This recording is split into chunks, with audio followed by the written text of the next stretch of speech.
প্রথমবারের মতো উৎসবমুখর পরিবেশে কাশিমপুর কারাগারে জেলবন্দীদের সঙ্গে সাক্ষাৎ করেছেন স্বজনরা।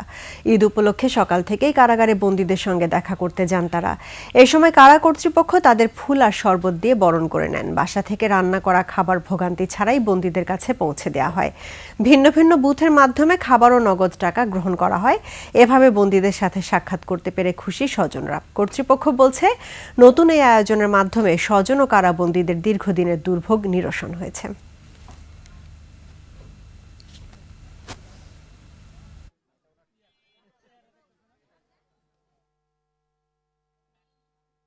দেড় মাস ধরে ছেলেরা দেখা করতে আসছি, দেখা করছি।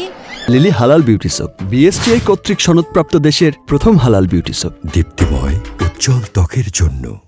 এখন যাইতেছি। দোকান দিতে তো হইবই, এখন ঈদের সময় দাম, লোক বেশি, প্রচুর বেশি, সবাই তো দেখা করতে আসছে। আমাদের কারা মহাপরিদর্শক মহোদয় চেয়েছিল যে একটু ব্যতিক্রম কিছু করার জন্য, যেমন ওনার ধারণা এবং থেকেই হয়তো এই জিনিসটা আমাদেরকে নির্দেশনা দিয়েছেন যে বন্দির আত্মীয় স্বজন যারা আসবে তারা যাতে হাইলি স্যাটিসফাইড হয়ে আমাদের ক্যাম্পাস থেকে যেতে পারেন।